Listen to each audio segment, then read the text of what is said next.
Boa noite. Então, hoje a nossa aula é referente às aulas que foram ministradas, né, que foram direcionadas à aula 6, 7 e 8, né? Então, é esclarecimento dos conteúdos dessas 3 aulas e também, né, aproveitando e corrigindo os exercícios que vocês fizeram, tá? Bom, então nós estamos aí no caminho aí da disciplina, né, de intercorrências clínicas, né? Já estamos na 8ª aula, ok? E o primeiro conteúdo que nós vamos discutir e esclarecer é do conteúdo da aula 6, que falamos um pouquinho das afecções, né, das doenças do sistema hematológico, né, do sistema cardiovascular, desculpa, e também do hematológico, né? Então, a primeira pergunta desse exercício referente a essa aula foi para definir os termos flebite, trombose e varizes, né? Então, qual que é a definição de cada um? Dessa forma, vocês já entendem também, já compreende a diferença, né, dessas 3 intercorrências aí. Então, flebite, né, nada mais é, bem resumido e bem direto, que a inflamação da veia, né? Então, a flebite ela pode ocorrer devido a uma falta de higiene numa determinada região, numa determinada lesão, uma falta de higiene relacionada aí à manipulação do acesso venoso, né? Então, está correlacionada a isso, tá? Bruno, me dá um minutinho. Bom, então, continuando aí. Então, a flebite é a inflamação da veia, como eu já falei, né? Que pode ocorrer por uma manipulação, uma falta de higiene na manipulação do acesso venoso, uma lesão que também pode estar contaminada, pode também ser por conta de medicações agressivas, né? Que possa necrosar, que possa lesionar a veia, tá? Vai falar alguma coisa? É que deu sinal que você ia falar. A trombose é um trombo, né, que pode formar, que pode desenvolver aí. E quando acontece em vasos periféricos, ocorre uma obstrução desse vaso, né? E o fluxo sanguíneo naquela região onde ocorreu essa obstrução, ele fica comprometido. Então, compromete todo aquele membro, né, onde ocorreu essa obstrução, porque aquele membro ele vai ficar sem suprimento sanguíneo, né? Então, vai ocorrer toda aquelas problemáticas, né, que foi dito em aula, a perna ela vai inchar, né, então edemaciar, né, ela pode sofrer necrose, né, na porção, né.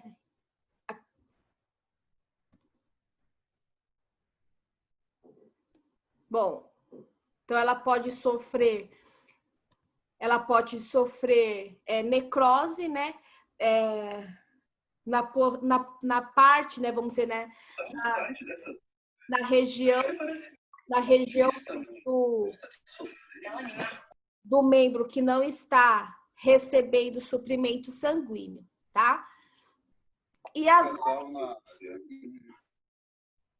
varizes, quando ocorre, né, uma dilatação, né, dessas veias, né? Muitas das vezes acontece por má postura, trabalho muito tempo numa única posição, por fatores hereditários, daí ocorre aquela dilatação. Na maioria das vezes, né, quando ela, vamos dizer assim, quando ela é pouca dilatação, O que mais incomoda é a questão da aparência, né? A mulher fica incomodada com relação à aparência.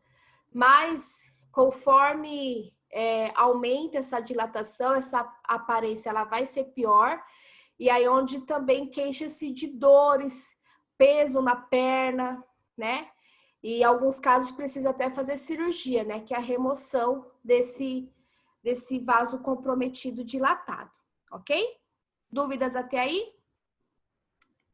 Não, professora. Tá me ouvindo? Tô ouvindo. Tá tudo bem até agora. Tá. E a segunda pergunta é referente à hemofilia, né? O que é hemofilia? Então, a hemofilia, ela é uma doença, né? Onde há o comprometimento na coagulação, né? Então, é uma pessoa, na verdade, homem, né? É uma doença que afeta os homens, na sua maioria das vezes, né? Por conta aí de questão genética lá, combinação de XY, XX, né? Tem até uma tabelinha, né, na aula que está explicando essa questão. E aonde essa pessoa tem um problema na coagulação, ela tem um comprometimento na coagulação. Então, a coagulação dela ou não acontece, ou acontece de uma forma muito lenta, né? Então, quando vocês entender, né, e ter o interesse de entender todo o processo fisiológico de coagulação, vocês vão observar que é um processo que vai acontecendo um passo após o outro, né? Então, são fatores que são acionados, que são ativados, né? Um após o outro, para que, né, que tenha o resultado aí do coágulo, e aí esse coágulo vai servir como tampão e, né, de certa forma, ele vai estar controlando a hemorragia. Quando o paciente, a pessoa tem essa doença, um desses fatores ela não tem, né? Então é onde todo esse processo de coagulação fica comprometido. E aí, no caso, tem toda aquela questão dos cuidados que tem que ter com essa pessoa, né? Quanto mais jovem, né, descobrir, né, que é geralmente o período que se descobre essa doença por conta dos várias manchas roxas, vamos dizer assim, né, que a mãe observa, né, os hematomas, equimose, né, onde a mãe observa, né, por conta de muito pouco, né? São às vezes uma lesão, uma pancadinha muito pouco e já tem essas manchas roxas. Então aí a mãe procura saber e tal e acaba descobrindo. Então a partir daí é uma mãe que vai ficar assim cercando literalmente esse filho, por exemplo, se tiver numa fase aí de criança onde cai o tempo inteiro, né, por conta aí das brincadeiras. E depois, conforme aí o desenvolvimento, também é uma pessoa que vai ter que ter esse entendimento, né, de cuidados aí, e também, caso acontecer um acidente, essa pessoa tem que ter aí um treinamento, o conhecimento que ela deve ter esse fator, né, o fator que ela tem de ausente no corpo, ela tem que ter uma dose emergencial em casa, né, e ela tem que ter o treinamento para ela aplicar nela caso ela sofrer algum trauma, né? Para que daí ela possa, o processo de coagulação possa acontecer no corpo dela de forma natural, né? Natural, mas eficiente, ok?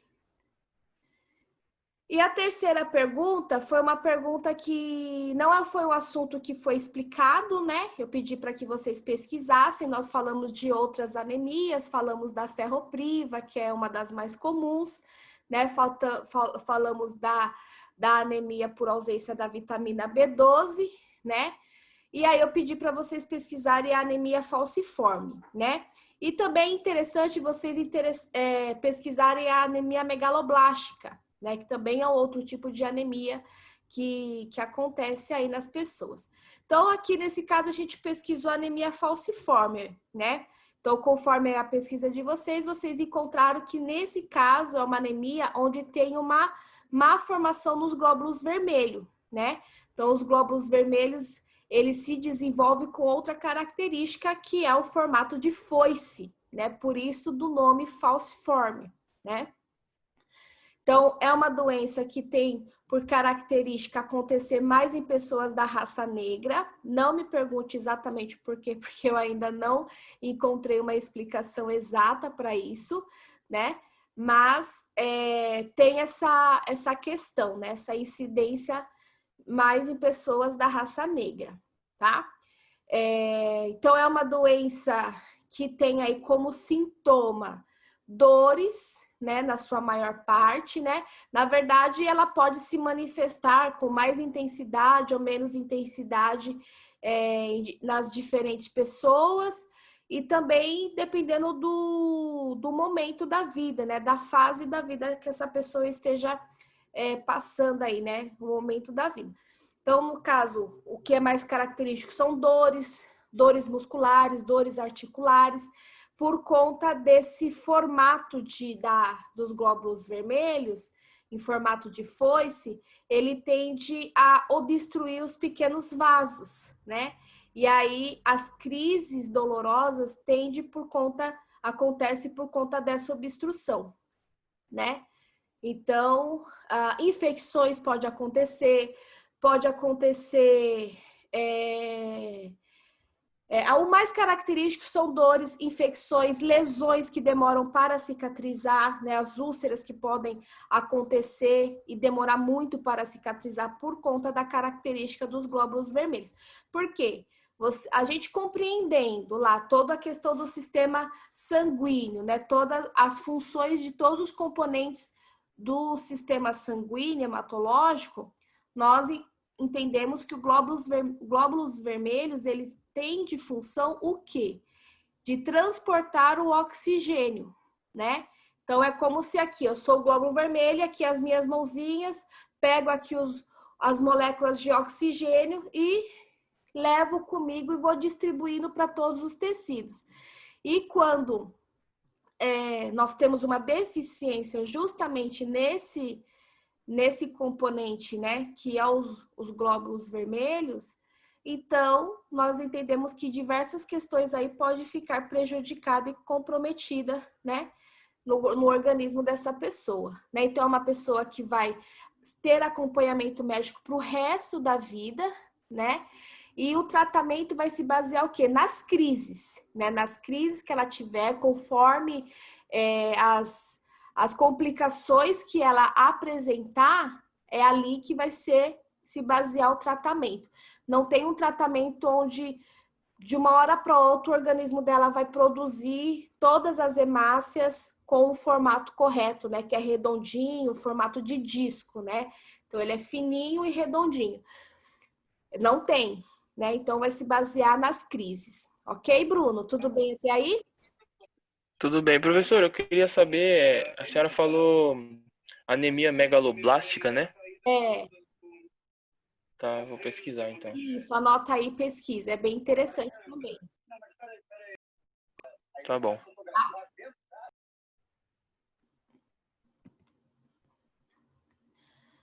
Vamos então para o próximo exercício, que é o exercício 7, onde falamos de afecções do sistema digestório, tá? Então, a primeira pergunta foi a seguinte: defina os termos gastrite e úlcera péptica, né? Então, qual que é a diferença dessas duas intercorrências? Então, a gastrite, ela se trata do quê? De uma inflamação da mucosa do estômago, da mucosa gástrica. É uma inflamação da mucosa gástrica, né? E a úlcera é uma lesão na mucosa gástrica, né? Então, de fato, quem tem úlcera, ela já passou pelo processo, né, de gastrite, né? Ela já teve gastrite. E por conta aí de uma gastrite, vamos dizer que não foi muito bem tratada, ou que não respondeu muito bem aos tratamentos, né? Pode ter desenvolvido a úlcera, tá? Então, as causas, né, a número 2, né, as causas para que isso aconteça, né, muitas das vezes tem diversas causas, né, como vocês observaram na aula. Então, pessoas que comem muita comida condimentada, né, com conservantes, né, consome muito alimento ácido, come muito rápido, né? Então, todas as situações que pode alterar a proteção que já existe no nosso estômago, então aquele muco que existe aí, que protege o tecido do nosso estômago. Por algum motivo, esse muco, ele se desgasta, vamos se dizer assim, e a acidez do estômago fica diretamente em contato com o tecido do estômago. E aí começa a ter todas essas complicações, né? Então, logicamente, a primeira conduta, quando se trata, né, dessas doenças, né, no caso aí a 3, o tratamento. Então, a primeira conduta é o quê? Eliminar, vamos dizer assim, reeducar a alimentação dessa pessoa, né? Que é uma pessoa que vai ter que ter uma reeducação alimentar, removendo todos esses fatores que contribuem para o surgimento dessa doença, né? Dessas doenças, né? Então, a princípio, vai estar utilizando essa metodologia de tratamento, onde vai estar utilizando também protetores gástricos, né? Que pode ser utilizado para que, vamos dizer, para que o corpo e essa inflamação, essa irritação tenha tempo suficiente para se restabelecer, utilizando aí os protetores gástricos, né? E também, em alguns casos, é cirúrgico, né? No caso aí da úlcera, pode-se fazer o procedimento cirúrgico, principalmente quando tem aí uma lesão que tem uma suspeita de um câncer, né? Então, pode-se fazer a biópsia dessa lesão, né? Mas, basicamente, o tratamento é esse, ok? Tudo bem até aí, Bruno? Sim, então, professor, eu queria tirar uma dúvida, que assim, a gastrite, ela pode ser a gastrite, desculpa, Úlcera. a úlcera péptica, ela pode ser uma evolução da gastrite quando não tratada? Basicamente isso, a gente pode entender sim dessa forma, tá? Claro que em alguns casos específicos, a pessoa descobre a úlcera de um nada, né? E aí, nunca tive gastrite, hoje tive uma dor e descobri a úlcera e tudo mais, né? Mas, de fato, a pessoa que tem úlcera passou por um processo de inflamação, né? De irritação daquele tecido para que depois a úlcera em si, né? Surgisse, né? E nós vimos também que uma das outras causas, além dessa questão da alimentação ácida, condimentados, né? Comer muito rápido. Temos também a questão da H. pylori, né? Que também é uma das causas, uma bactéria que se aloja no estômago, né? Não necessariamente porque comeu coisas contaminadas, mas é uma bactéria que tem como característica se alojar e também desenvolver também essas complicações, tá? Mas o seu entendimento não está errado, não, tá? Então, que a primeira conduta aí dos médicos é tratar e orientar. Precisa tratar para que não vire uma úlcera, né? E aí uma úlcera é muito mais difícil de ser tratado, como eu falei, pode necessitar de procedimento cirúrgico, cauterização, né? Então é mais complicadinho, tá?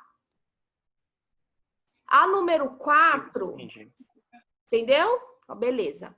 Então, a número 4, quais os cuidados de enfermagem oferecidos para esses pacientes com essas patologias, né? Então, de fato, a questão da mudança alimentar já é um indicativo, né? Já é uma forma de você cuidar desse paciente, respeitar todos os horários dos medicamentos prescritos por esse paciente, pelo médico para esse paciente, observar se o paciente tem crises de dores, né, intensidade de dores, se tem em horários ou após refeições específicas, né, e aí comunicar, né, ao médico, né, e toda aquela questão clichê, né, ambiente calmo, tranquilo, oferecer apoio emocional para o paciente, né, mas de fato, o paciente ele tem que respeitar. Vai ser uma alimentação branda, né? Como também foi dito em aula, né? Uma alimentação branda para poupar o funcionamento desse estômago, né? Então, quanto menos ele ficar quietinho, vamos dizer assim, mais possibilidade, mais força ele vai ter para se recuperar, ok? Entendi, professora. Beleza. E a aula 8, nós falamos de hemorragia digestiva, né? E aí eu coloquei para vocês definição de hemorragia digestiva alta e hemorragia digestiva baixa, né? Então, nós temos aí a hemorragia digestiva alta. Você chegou a responder? Só me responda para mim a hemorragia digestiva alta, ela está correlacionada a quais órgãos e a hemorragia digestiva baixa em quais órgãos pode ter a lesão e tal. Tá. A hemorragia digestiva alta, ela está correlacionada ao esôfago, estômago e duodeno. E a hemorragia digestiva baixa está relacionada com o intestino delgado, cólon, reto e ânus. Exatamente, né? Então, havendo a lesão, né? Onde está tendo aí uma eliminação de sangue, que é a hemorragia, né? Nós temos essa definição. Lembrando que, claro, que existe uma probabilidade maior de que quando houver a lesão desses respectivos órgãos, que eles sejam eliminados por essas vias, né? Então, esôfago, estômago e duodeno, havendo lesão ali, que esse sangue vai ser eliminado através da boca e dos demais pelas vias baixas, né? Pelo ânus, pelo reto ali, nas fezes ou simplesmente sangue puro, né? Não necessariamente misturado aí com as fezes, né? Mas eu posso ter também o contrário, o sangramento está acontecendo, mesmo quando está ali bem no duodeno, que já é a porção inicial do intestino, mas já é o intestino. Pode ser que esse sangue percorra toda a parte final do intestino e ele seja liberado ali pelas vias baixas, né? Por isso que exame por imagem, endoscopia, ele vai direcionar aí melhor aonde está sendo esse sangramento e toda aquela característica, né, que eu falei para vocês, que a enfermagem que a enfermagem atua, né, em observar as características desse sangramento, né, se saiu pela boca, se está saindo pela boca, se está saindo pelas fezes ou pelas vias baixas, a cor, a quantidade, né, então esse é o papel da enfermagem, até mesmo para controlar a quantidade desse sangramento e controlando aí a possibilidade até mesmo de uma perda de sangue considerável, né? Ao ponto de ter que fazer transfusão e ao ponto até de o paciente entrar no choque hipovolêmico, que é o grande ápice aí das complicações, tá? Aí a número 2 eu também vou pedir para você responder. Qual que é a terminologia, né? A denominação para quando tem cálculo dentro da vesícula e o cálculo dentro dos ductos. Então, aqui eu coloquei quando tem o cálculo dentro da vesícula, é chamado de colelitíase. Uhum. E nos ductos é chamado de coledocolitíase, tá certo? Exatamente. Isso mesmo, é um nome bem difícil, tá? Então, colelitíase e colecdolelitíase. Até às vezes a gente confunde mesmo. Por isso que é bom a gente sempre deixar isso no lembrete também. Mas Essa é a diferença, né? Então, nós, né, tivemos uma introduçãozinha lá do qual é a função da vesícula biliar, né? Então, ela auxilia aí o fígado na questão aí da produção e armazenamento da bile, né? E a bile, ela tem como seu principal objetivo ajudar na digestão da gordura, né? Ela não é a produtora dessa bile, ela serve como um reservatório, né? Então, por isso que quando retira a vesícula, né?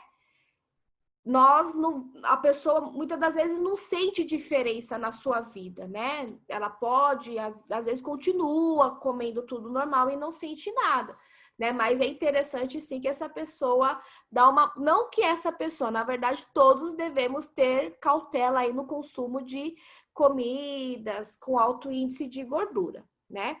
Então, essa é a denominação, né? E o que é colecistite? É a inflamação da parede da vesícula, certo? Isso, tá certo. Então, e com certeza, aquela vesícula que já tem um comprometimento interno, que é o acúmulo de cálculos dentro dela, de fato, ela está comprometida de forma integral. Então, a parede ali, o tecido dessa vesícula também vai ter aí um processo inflamatório que conhecemos aí como colecistite, né? Então, colecistite e colelitíase é algo que vai acontecer simultaneamente, tá? E o último quais os sintomas característicos do apendicite? Pode responder, Bruno. Eu coloquei aqui que seus sintomas vão de náusea, vômitos e até dor na fossa ilíaca, que é a região abdominal inferior direita. Exatamente, isso que eu precisava escutar de você. Tem toda essa questão de náusea, vômito, tal, que é algo que está correlacionado a outras coisas também. Mas quando fala dor na região de crista ilíaca, então no quadrante inferior direito, é batata. É muito a probabilidade de ser a infecção da apêndice, né? O apendicite é muito alta, né? Então, muitas das vezes, só através da palpação, do exame clínico, o exame de sangue que nós falamos, né, que é algo que vai ter lá, já vai ter como alterado, né? Já vai ter alterado esse hemograma com leucócitos alterado, né? Então, já vai ser batata, né? Então, o leucócito alterado já vai estar indicando que tem inflamação, já tem infecção. Então, aonde que é essa infecção? Aí vai correlacionando os sintomas e tudo mais. Em alguns casos, pede aí algum exame por imagem para confirmar. E nesse caso, é cirurgia, né? O risco dessa apêndice romper, né?